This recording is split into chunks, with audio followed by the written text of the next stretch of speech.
హుజూరాబాద్లో ఉన్నటువంటి అప్డేట్స్కి సంబంధించి కావచ్చు, అక్కడ వస్తున్నటువంటి రిజల్ట్స్కి, అక్కడ వచ్చిన రిజల్ట్స్ దేనికి సంకేతం, ఈ ప్రభావం స్టేట్ పాలిటిక్స్ మీద పడే అవకాశాలు ఎంతవరకు ఉన్నాయి, ఈ హుజూరాబాద్లో గెలవబోతున్నటువంటి ఇప్పటివరకు మెజారిటీ దిశగా దూసుకుపోతున్నటువంటి ఈజల్ రాజేందర్ గారు ఒకవేళ అన్ని రౌండ్లు కంప్లీట్ అయిపోయిన తర్వాత గెలుపు ఖాయమైతే ఆ తర్వాత ఆ ఎఫెక్ట్ క్యాబినెట్ మీద కావచ్చు, తెలంగాణ ప్రభుత్వం మీద కావచ్చు, రాష్ట్రం మీద ఎంతవరకు ప్రభావం చూపే అవకాశాలు ఉన్నాయి. ఈ విషయాలు మనతో మాట్లాడటానికి మనతో ఉన్నారు ప్రొఫెసర్ డాక్టర్ మురళీదర్శిని గారు. వారిని అడిగి మరిన్ని విషయాలు తెలుసుకునే ప్రయత్నం చేద్దాం. నమస్తే అండి. నమస్తే అమర్ గారు. గతంలో కూడా మనం అనాలిసిస్ చేసాము. గత 4 రోజుల క్రితం ఏదైతే ఆ రోజు అనాలిసిస్ చేశారో, ఎటువంటి ఫలితాలు అయితే ఈటెల గారికి రాబోతున్నాయని చెప్పి ఆ రోజు చెప్పారు, ఈరోజు ఆల్మోస్ట్ అవే ఫలితాలు మనం చూస్తున్నాం. ప్రతి రౌండ్లో కూడా ఈటెల రాజేందర్ గారికి ఎంతో కొంత మెజారిటీ ఉండేటువంటి పరిస్థితి ఉంది తప్ప మ్యాక్సిమం ఏదో ఒక రౌండ్లో అతి స్వల్ప మెజారిటీ టీఆర్కి వచ్చినప్పటికీ కూడా అది పెద్ద చెప్పుకోదగ్గ మెజారిటీ కూడా కాదనేటువంటిది అక్కడ చూస్తున్నటువంటి పరిస్థితి. ఇప్పుడు జరుగుతున్నటువంటి కౌంటింగ్, ఇంకా ఉన్నటువంటి మిగిలి ఉన్నటువంటి రౌండ్లు, వాటికి సంబంధించి ఏం చెప్తారు? అమర్ గారు, మనము ఇంతకుముందు మాట్లాడిన విధంగా లాస్ట్ డిస్కషన్లో కూడా నేను మీకు వివరంగా చెప్పాను దీని ప్రభావం ఏ విధంగా ఉంటుందో. It's fight between Etela Rajender and KCR, fight between ధర్మం అండ్ అధర్మం. సో నార్మల్గా నేను ఏం చెప్పానంటే, నార్మల్గా పబ్లిక్ ఒక వైపు చూస్తుందన్నమాట. అంత బ్లైండ్గా కూడా వాళ్ళ నిర్ణయం ఒక డబ్బు ప్రభావంతో కూడుకొని ఉండదు.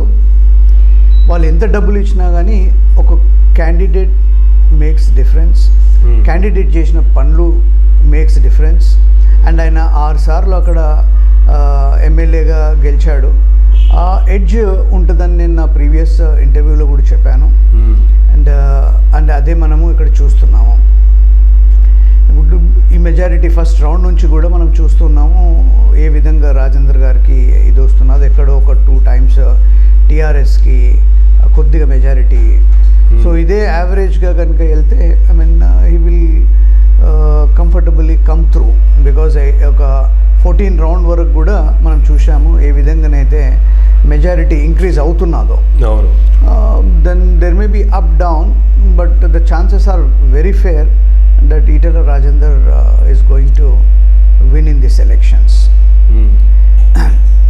ప్రజలు కూడా అన్నీ చూశారు అమర్ గారు. ఏంటంటే ప్రజలు నేను డబ్బులు ఇచ్చి మబ్బ పెట్టడం అనేది ఇవాళ every common voter has become very intelligent and వాళ్ళకి ఏం అవుతున్నది ఏంటిది అనేది తెలుసు. ఈటెల రాజేందర్ గారిని ఏ విధంగానైతే బయటికి పంపించాడో, ఎందుకు పంపించండు అనేది ప్రజలకు తెలుసు. ఆ విధంగా ఎంతోమంది లీడర్లు ఉన్నారు, ఎంతోమంది ఎన్నో ల్యాండ్ గ్రాబింగ్ చేశారు. వాళ్ళ మీద ప్రజలు కూడా ఎంతో చెప్పారు, కానీ ఆ కేసెస్ పట్టుకోలే, ఆ కేసెస్ని పట్టించుకోలే. కానీ ఈ ఒక్క కేసుని పట్టించుకొని దాన్ని ఏమంటారంటే వార్ ఫుటింగ్లో మార్నింగ్ వరకు అన్ని డెసిషన్స్ తీసేసుకొని అండ్ క్యాబినెట్లో నుంచి కూడా బయటికి పడేసి ఇవన్నీ అయితే చేశాడు. ప్రజలకు కొందరికి దాని ఆ బిహేవియర్ నచ్చలేదు. అంటే అది ఎవరితోటన్నా కావచ్చు, ఏ పొలిటీషియన్ తోటన్నా కావచ్చు. ఈ టీఆర్ఎస్ గవర్నమెంట్ ఉద్యమ సమయం నుంచి కూడా చూసాము ఎవరెవరైతే క్లోజ్గా ఈ ఉద్యమంలో పాల్గొని పనిచేసిండ్రో వాళ్ళని ఏ విధంగా బయటికి వెళ్ళారో, బయటికి పంపించేశారో అన్నీ మనం చూసినాము. ఈ యొక్క case will definitely bring in a change in the political system of the state of Telangana. ఇంతకుముందు అక్కడ రఘునందన్ గారిది కూడా మనం చూసాము. అక్కడ కూడా ఏ విధంగానైతే ప్రభావాలు ఇచ్చేశారో అవన్నీ కూడా మనం చూసాము. ఇక్కడ కూడా చాలా ప్రతి ఒక్క లీడరు ఇక్కడ పనిచేసిండు. ట్రబుల్ షూటర్ హరీష్ రావు గారు అయితే అక్కడే ఉన్నారు. ఇంకా ముఖ్యమైన లీడర్లందరూ కూడా అక్కడే ఉన్నారు. ఇక్కడ టీఆర్ఎస్ ప్రభుత్వం తరఫున అక్కడ ఇన్ఛార్జిగా ఉండి కావచ్చు, లేదంటే ఆ ఏరియా మొత్తం నడిపిస్తున్నటువంటి ఎలక్షన్ బాధ్యతలు నెత్తిన వేసుకున్నటువంటి హరీష్ రావు గారు ఏనాడు ఆయన ఈటెల రాజేందర్ గారిని విమర్శించినట్టుగా కానీ లేదంటే దూషించినట్టుగా కానీ ఇటువంటి పరిస్థితులు మనం అక్కడ చూడలేదు. చేశారు అమర్ గారు. అంటే మనము క్యాంపెయినింగ్ చూస్తూ ఉంటే చాలాసార్లు కూడా ఆయన విమర్శించిండు, అవన్నీ కూడా చూసాం మనము. కానీ వాళ్ళు ఇక్కడ ఏమైందంటే ఈటెల రాజేందర్ వర్సెస్ కేసీఆర్. అంటే పార్టీలు కొద్ది అంటే బీజేపీ ప్రభావం ఉన్నది అంటే, I mean as a candidate he represented that party. So candidate makes lot of difference. Harish Rao గారు చాలాసార్లు విమర్శించినాడు, చాలా దీంట్లో ఇది చేసిన, కానీ ఏవి కూడా ప్రభావం అంతగా చూపెట్టలేకపోయినాయి.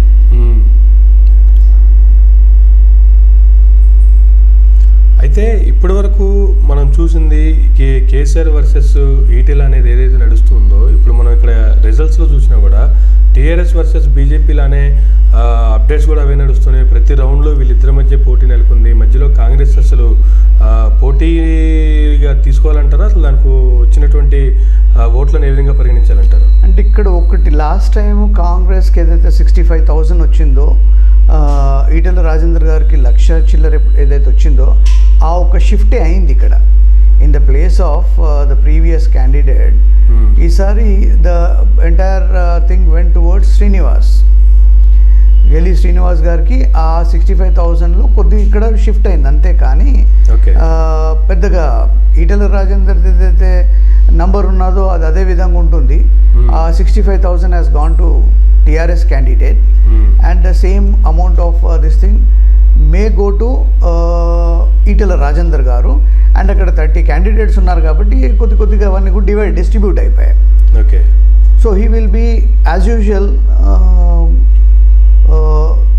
మెజారిటీ నంబర్ మీద ఉన్నారు. అయితే ఇప్పటి వరకు మనం చూసుకుంటే బీజేపీకి 2 ఎమ్మెల్యేలు ఉన్నారు. ఒకరు రాజాసింగ్, ఆ తర్వాత దుబ్బాకులు గెలిచినటువంటి రఘునందన్ రావు గారు, ఇప్పుడు 3వ క్యాండిడేట్గా రాజేందర్ గారు. ఆల్రెడీ త్రిబులర్ అనేటువంటి క్యాప్షన్ కూడా సోషల్ మీడియాలో మార్నింగ్ నుంచి ట్రోల్స్ అవుతూనే ఉన్నాయి. సో ఇప్పుడు వీళ్ళ ముగ్గురు ద్వారా తెలంగాణ అసెంబ్లీలో రాబో సమావేశాల్లో బీజేపీకి ఏమైనా ఫ్లెచ్ అవుతుందా? వీళ్ళ ద్వారా ఏమన్నా అక్కడ వాయిస్ వినిపించగలరా అంటే ఏం చెప్తారు? అంటే నార్మల్గా ఒక నంబర్ యాడ్ ఆన్ అయింది అంతే. ఆ నంబర్ యాడ్ ఆన్ అయినంత మాత్రాన ఇక్కడ పొలిటికల్ ముఖచిత్రం చేంజ్ అవుతుంది అంటే అగైన్ ఒక పెద్ద క్వశ్చన్ మార్క్ అక్కడ. ఇప్పుడు రానున్న ఎలక్షన్స్లో అంటే ఇక్కడ అయిన ఎలక్షన్స్ని మనము స్టేట్ పాలిటిక్స్ తోటి కంపేర్ చేయలేము అమర్ గారు. ఎందుకంటే ఇక్కడ సిచ్యువేషన్ ఈజ్ డిఫరెంట్.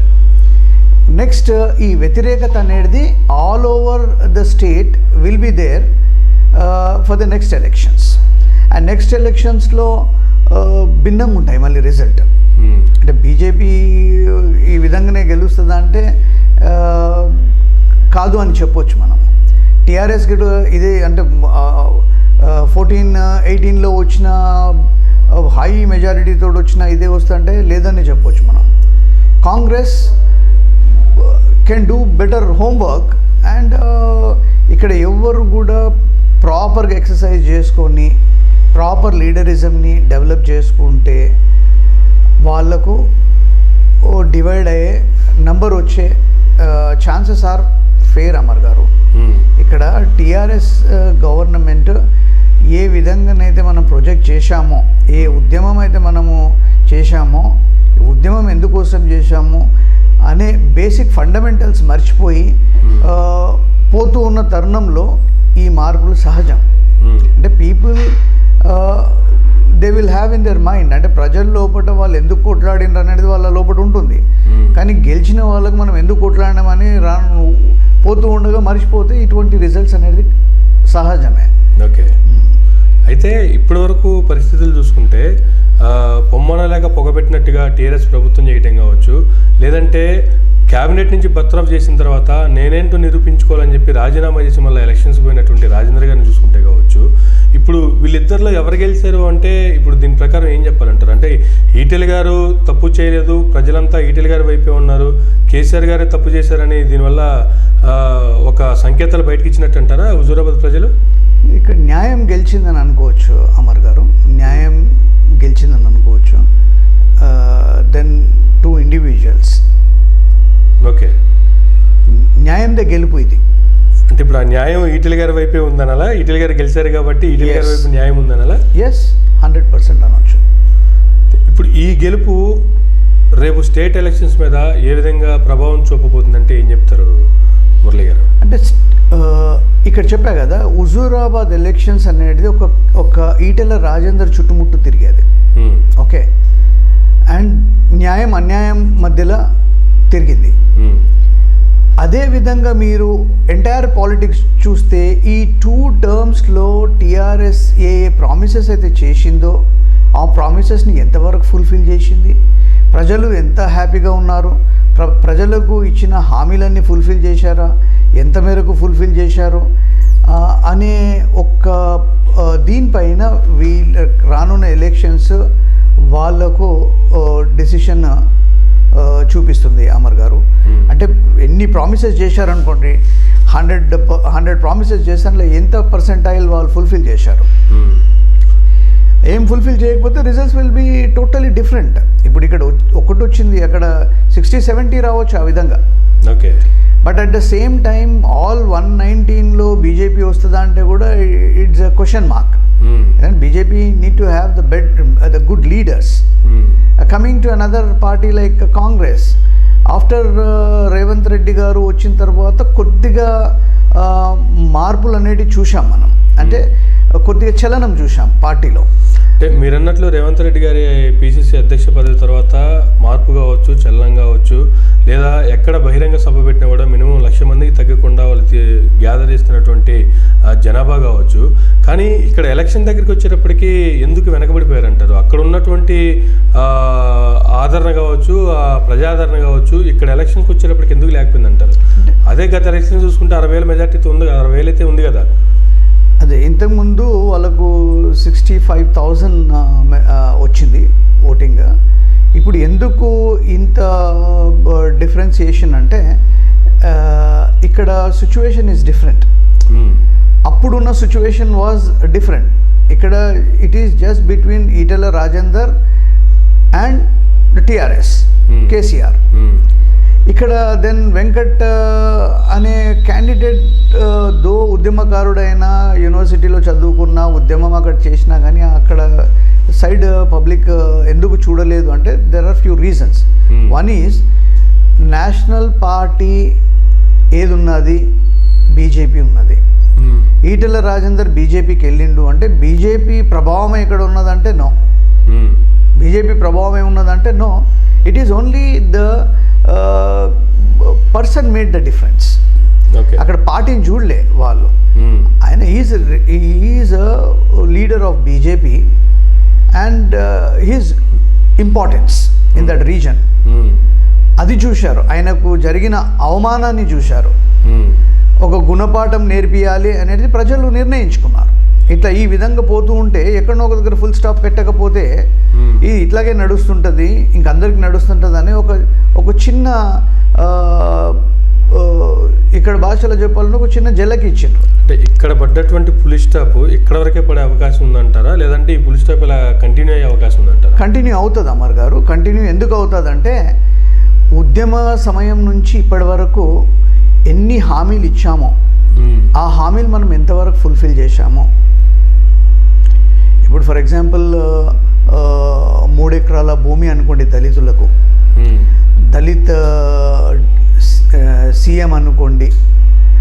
దాని తర్వాత ఈ దళిత్ కాన్సెప్ట్ మీద ఏదైతే వెళ్తున్నదో దళిత్ అసలు తెలంగాణ ఉద్యమం కావచ్చు, లేదా తెలంగాణ వచ్చిన తర్వాత దళితుల్ని సీఎం చేస్తానేటువంటి కాన్సెప్ట్ కావచ్చు, అసలు తెలంగాణ ఉద్యమం తెలంగాణ రాష్ట్రం మొత్తం దళితుల చుట్టే తిరగడానికి గల కారణాలు ఏం చెప్తారు? అంటే ఇక్కడ ఏమైందంటే అమర్ గారు, ఇదంతా కూడా ఇక్కడ దళితుల సంఖ్య ఎక్కువ అండ్ ఉద్యమంలో కూడా చాలామంది they have lost their lives. ఇప్పుడు ఉద్యమ సమయంలో మీరు చూసుకుంటే ఇక్కడ డీజీపీ వాజ్ ప్రసాదరావు, ఒక దళితుడు. మా హోమ్ మినిస్టర్ మనకు షిండే గారు ఉండే, ఓ దళితుడు. స్పీకర్ మీనా కుమారి గారు ఒక Dalit. So you just imagine వీళ్ళు చేసిన అంటే వీళ్ళ కాంట్రిబ్యూషన్. ఇప్పుడు పవర్లోకి వచ్చిన తర్వాత ఒక డిప్యూటీ సీఎంని ఇచ్చిన తర్వాత దాని తర్వాత ఎందుకు తీసేశారో తెలియదు రాజయ్య గారిని. దాని తర్వాత మనకు ఇంకొక డిప్యూటీ సీఎంని మనము డిప్యూట్ చేశాము. దాని తర్వాత ఇప్పుడు క్యాబినెట్లో కూడా ఏ ఒక్క దళితుడు లేడు. సో ఇవన్నీ కూడా కారణాలు మౌంటప్ అయిపోతాయి. Every drops makes a ocean అన్నట్టు ఒకటి మౌంటప్ అయిపోయి ఇవాళ నేను దళితులకు నేను ఇది చేస్తున్నాను. ఉన్న క్యాబినెట్లో ఫస్ట్ అయితే వాళ్ళకు పొజిషన్స్ ఇవ్వు. నువ్వు వీసీలు చేసినప్పుడు దళితుల్లో దీంట్లో ఉండదు, దెన్ నీ క్యాబినెట్లో ఉండరు. ఇవన్నీ కూడా చాలా మైనస్ అవుతాయి లాంగ్ రన్లో. ఇప్పుడు ఇక్కడ కూడా ఏమైంది, ఒక 48,000 to 52,000 దళిత్స్ ఇక్కడ ఉన్నారు. మనం దళిత్ బంధు పథకం కనుక వీళ్ళ మీద మనం ఇచ్చేస్తే బాగుంటుంది అని ఆ కాన్సెప్ట్ తోటి వచ్చిండ్రు. కానీ అక్కడ పీపుల్ ఆ విధంగా వాళ్ళు రెస్పాండ్ చేయలేరు. వాళ్ళు అనుకున్న విధంగా వాళ్ళని మనము ట్రాప్లో వేయచ్చు అన్నంత దీంట్లో కాలేదు అమర్ గారు. అదే ఇక్కడ దెబ్బతీసింది. And moreover you cannot fool people again and again. ఒక్కసారి ఫూల్ చేయొచ్చు, రెండోసారి ఫూల్ చేయొచ్చు, అట్లా నువ్వు పదేగా చేయలేవు అనమాట. ఇప్పుడు రానున్న ఎలక్షన్స్ ఈ తెలంగాణ స్టేట్కి చాలా ఇంపార్టెంట్ ఎలక్షన్స్. అంటే ఒక ఉద్యమం తర్వాత రెండో ఉద్యమం వస్తుంది అనేది history says and history repeats. ఉద్యమాన్ని హుజూరాబాద్ తిరగరాసిందంటారా? అంటే ఇక్కడ నేను అదే చెప్తున్నాను, అంటే ఉద్యమం మళ్ళీ it's a different this thing. ఇక్కడ ఓ న్యాయంకి అన్యాయంకి జరిగిన పోరాటంలో రాజేందర్ గారు గెలిచారు అంతే. ఇంకా ఆ ఉద్యమం ఫస్ట్ నుంచి ఉన్నాడు ఆయన. ఆయనకు అన్యాయం జరిగింది కాబట్టి వీళ్ళంతా ఉద్యమకారులు అందరూ కూడా కలిసి తెలంగాణకు మనం ఎందుకోసం తెలంగాణ తెచ్చుకున్నామో అది దృష్టిలో పెట్టుకొని ముందుకు వెళ్తే కనుక then things will be different. Definitely ఒక మార్పు అయితే వస్తుంది.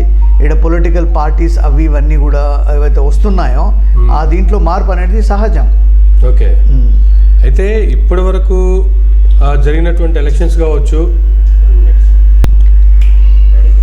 ఇప్పటి వరకు తెలంగాణ రాష్ట్రంలో కావచ్చు, లేదంటే గతంలో జరిగినటువంటి ఎలక్షన్స్ అన్నీ ఒక ఎత్తు, ఇవాళ హుజూరాబాద్లో జరిగినటువంటి ఎలక్షన్ మరొక ఎత్తు అని చెప్పుకునే ఆ రేంజ్లో అక్కడ ఖర్చులు కావచ్చు, లేదంటే అక్కడ పెట్టినటువంటి ఇరు పార్టీలు పెట్టినటువంటి ఖర్చులకు సంబంధించి లెక్కేసుకుంటే కూడా బాగా కాస్ట్లీయెస్ట్ ఎలక్షన్ ఏదయ్యా అని చెప్తే హుజూరాబాద్ ఎలక్షన్ అని కావచ్చు, లేదంటే మంచి కాస్ట్లీ ఏరియాకి వెళ్ళాలంటే హుజూరాబాద్కి వెళ్దాం పదండి అనేటువంటి మీమ్స్ కూడా సోషల్ మీడియాలో నడిచే అంతగా ప్రభావితం చేసే ప్రజల్ని.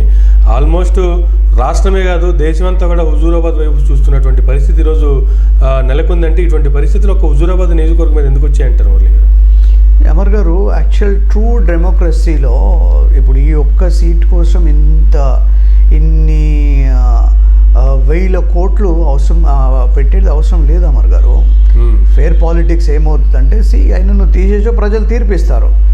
కానీ నేను అనుకున్నది కావాలా, ఇంకొకసారి ఈ వ్యక్తి మళ్ళీ ఎమ్మెల్యే కావద్దు, నీ క్యారియర్ నేను ఖతం చేస్తానని అహం మీద ఎప్పుడైతే ఎవరన్నా కానివ్వండి అది పోయినప్పుడు దానికి ఇటువంటి రిజల్టే వస్తుంది అమర్ గారు. అండ్ మోర్ ఓవర్ ఇప్పుడు ఇండియన్ పాలిటిక్స్లో ఏమవుతున్నది అంటే politics have gone out of a common man. అంటే నువ్వు నేను వెళ్ళి కంటెస్ట్ చేయాలంటే దాన్ని తట్టుకోవడం అనేది మనతో కాదు.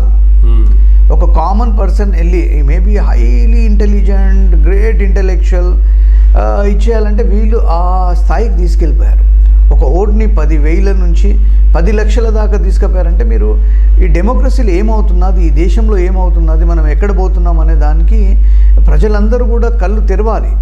లేకపోతే ఏమైందంటే ఇప్పుడు ఈ విధంగా వెళ్తూ ఉంటే then things will be different. ప్రజాధనం అనేది ప్రజల వెల్ఫేర్ కోసం పెట్టాలి. ప్రజల వెల్ఫేర్ కోసం మీరు ఇన్వెస్ట్ చేయాలి. కానీ మీ రాజ్యాధికారం కోసం కనుక మీరు స్పెండ్ చేస్తూ ఉంటే ప్రజలని ఎవడు పట్టించుకుంటాడు? అంటే ఇటువంటి ఎలక్షన్స్ కావచ్చు, లేదంటే ఈ రకమైనటువంటి ఖర్చులు కావచ్చు, ప్రజాస్వామ్యానికి కావచ్చు, లేదంటే రాష్ట్రానికి కావచ్చు, ఎటువంటి సంకేతాలు వెళ్తాయి అంటారు? It is a wrong practice Samar గారు. It is a wrong practice. ఎన్ని కోట్లు మీరు లిక్కర్ రూపంలో ఓటు కొనుక్కోవడం అంటే మీరు ఈ డెమోక్రసీని ఖతం చేస్తున్నారు మీరు, which is a wrong sign to the coming generations. ఇప్పుడు ఈ ఇన్స్టిట్యూషన్స్ ఏవైతే ఉన్నాయో, ఎలక్షన్ కమిషన్ ఏం చేస్తున్నది, పోలీస్ ఏం చేస్తున్నది, the institutional bodies which need to govern fair elections, వాళ్ళందరూ ఏం చేస్తున్నారు? వాళ్ళు ఫెయిల్ అయినప్పుడే ఇవన్నీ కూడా ఇటువంటి వ్యవస్థలు పుట్టుకొస్తాయి. వాళ్ళు వాళ్ళ ప్లేస్లో కరెక్ట్ ఉంటే ఫేర్ ఎలక్షన్స్ జరుగుతాయి, లేకపోతే ఇటువంటిది కంటిన్యూ అవుతుంటుంది. అంటే ఎన్నో కామెంట్స్ వస్తూ ఉన్నాయి, అట్లా డబ్బు పంచారని కావచ్చు, మద్యం పంచారని కావచ్చు, ఎలక్షన్ కమిషనర్కి సంబంధించి కావచ్చు, లేదంటే సెంట్రల్ ఫోర్స్ కూడా దిగింది, కేంద్ర బలగాలను కూడా దింపారు. ఇటువంటి పరిస్థితుల్లో కూడా ఏ విధంగా ఇవన్నీ మొబిలైజ్ చేయగలిగారంటారు? అంటే మొబిలైజ్ అంటే ఓవర్ నైట్ కాదు అమర్ గారు. ఎలక్షన్స్ ఉన్నది అంటే వీళ్ళకు they are very smart people. వాళ్ళకు వాళ్ళ లీడర్లు ఉంటారు. ఒక్కొక్క లీడర్కి ఏం రోల్స్ అండ్ రెస్పాన్సిబిలిటీస్ ఇవ్వాలనో ఇచ్చేస్తారు. ఎవరు ఏ విధంగా లిక్కర్ ఫ్లో చేయాలో, డబ్బులు ఫ్లో చేయాలో ఇవన్నీ కూడా వాళ్ళ రోల్స్ అండ్ రెస్పాన్సిబిలిటీస్ అసైన్ చేసేస్తారు వెల్ ఇన్ అడ్వాన్స్. అండ్ వ్యవస్థలో ఉన్న వాళ్ళు అంటే ఎవరైతే గవర్నమెంట్లో ఉంటారో వాళ్ళు వ్యవస్థను కూడా యూజ్ చేసుకుంటారు. అంటే వాళ్ళ ఏవైతే సిస్టమ్ ఉంటుందో ఆ సిస్టమ్ని యూజ్ చేసుకుంటారు. ఆ సిస్టమ్ యూజ్ చేసినప్పుడే దాన్ని మనం మిస్యూజ్ చేసినామని అంటాము. ఆ misuse leads to lot of repercussions in the coming days. So ఇటువంటి పరిణామాల్లో నుంచి రాబో ఎలక్షన్స్లో ఏ విధంగా, అంటే ఇదే రకమైనటువంటి ఖర్చులు ఉండాలి అనేటువంటి సంకేతమా, లేదంటే గతంలో మనం చాలా ఎలక్షన్ చూసాము జీరో బడ్జెట్ పాలిటిక్స్ అని, ఇప్పటికి కూడా చాలామంది వాటిని ప్రచారం చేస్తూ ఉండేటువంటి పరిస్థితి చూస్తూ ఉన్నాం. అటువంటి పరిస్థితి మళ్ళీ తిరిగి మన ప్రజాస్వామ్యంలో వచ్చే అవకాశాలు ఉన్నాయా అంటే వచ్చే పరిస్థితి ఉందంటారా లేదంటారా? లేదు అమర్ గారు, అటువంటి పరిస్థితి రావాలంటే కొన్ని డీకేడ్స్ పడుతుంది. ప్రజలను మార్చేశారు వీళ్ళు. ప్రజాస్వామ్యాన్ని మార్చడానికి ఈ ప్రయత్నంలో వీళ్ళు ఏదో విధంగా ప్రజలని ఏ లెవెల్కి తీసుకుపోయారంటే ఓటు, మద్యం, ఈ దీంట్లోనే ఓట్లు కొనుక్కుంటున్నారు. అటువంటి దీంట్లో ప్రజలదే ఫాల్ట్ అంటా నేను. ప్రజలు కరప్ట్ కాకపోతే ఇటువంటి నిర్ణయాలు, వాడు ఎన్ని డబ్బులు పంచినా, ఎంత మద్యం పంచినా కానీ ప్రజల ఒక మంచి లీడర్ని ఎన్నుకుంటే ఫేర్ రిజల్ట్స్ వస్తాయి, ఫేర్ డెవలప్మెంట్స్ అవుతాయి అనేది ప్రజల్లో. ప్రజలు are the ultimate people in democracy. మార్పు అనేది ప్రజల్లో పట్ల రావాలి అమర్ గారు. మనం ఎవరిని ఏమనలేము. It is the fault of the people. Public correct ఉన్నారంటే సిస్టాలు అన్నీ చేంజ్ అయిపోతాయి. ప్రజలు సరిగ్గా లేకపోతేనే ఇవన్నీ నడుస్తూ ఉంటాయి. సో ఫైనల్గా ఇక్కడ వస్తున్నటువంటి లీడింగ్ని బట్టి చూసుకుంటే ఆల్మోస్ట్ ఇంకొక రౌండ్ కూడా కంప్లీట్ అయిపోయింది. 2140 మెజార్టీ కూడా మరొక రౌండ్లో కూడా రావడం జరిగింది. ఇంకా 7 రౌండ్లు ఉన్నాయి. ఇప్పుడు ఉన్నటువంటి పరిస్థితిని బట్టి చూసుకుంటే ఒక్కొక్క రౌండ్కి దాదాపుగా 2000 మెజార్టీ వస్తూ ఉంటే ఇప్పటికే దాదాపు 11,583 ఓట్ల మెజార్టీతో ఇట్ల గారు ముందున్నారు. ఇంకా మిగిలిన 7 రౌండ్లు పూర్తి అయ్యేటప్పటికి పరిస్థితి ఎలా ఉండబోతుందంటారు? అంటే ఆన్ అన్ యావరేజ్ మీరు ఒక 1200 తీసుకున్న యావరేజ్గా చెప్తున్నాను నేను. ఇట్ మేబీ మీకు ఒక 7,000 to 12,000 చేంజ్లో నంబర్ పెరుగుతుంది అమర్ గారు. So thank you sir, thank you very much అండి. థ్యాంక్ యూ అమర్ గారు. చూసారు కదండి, ఇది ఇక్కడ జరుగుతున్నటువంటి పరిస్థితి, ఇప్పటివరకు ఉన్నటువంటి మెజార్టీ సంబంధించి కావచ్చు, అలాగే మిగిలిన రౌండ్లో కూడా ఏ విధంగా రాబోతుంది, అక్కడ పరిస్థితులు ఏ విధంగా, ఇక్కడ ఉన్నటువంటి జరిగిన ఎలక్షన్ తీరు కావచ్చు, ఇది ఏ విధంగా ఫ్యూచర్లో పాలిటిక్స్ మీద కావచ్చు, లేదంటే ఫ్యూచర్లో రాబోయేటువంటి ఎలక్షన్స్ మీద కావచ్చు ఏ విధంగా ఎఫెక్ట్ చూపిస్తుంది అనేటువంటిది, అదే రకంగా ప్రజల్లో ఏ విధంగా మార్పు రావాలి అనేటువంటిది డాక్టర్ మురళీధర్ గారు ఇచ్చినటువంటి వివరణ. ఇది నాటి ఇంటర్వ్యూ. మరొక ఇంటర్వ్యూలో మళ్ళీ కలుద్దాం. ధన్యవాదాలు. Please do subscribe Myra Media. Please subscribe Myra Media. Subscribe to Myra Media. Please like, share and subscribe to Myra Media for lot of film news, gossips and hot news. Please like, share and subscribe to Myra Media. For more interesting updates, please subscribe to Myra Media YouTube channel. For more updates, please subscribe to Myra Media. So like, share and subscribe to Myra Media.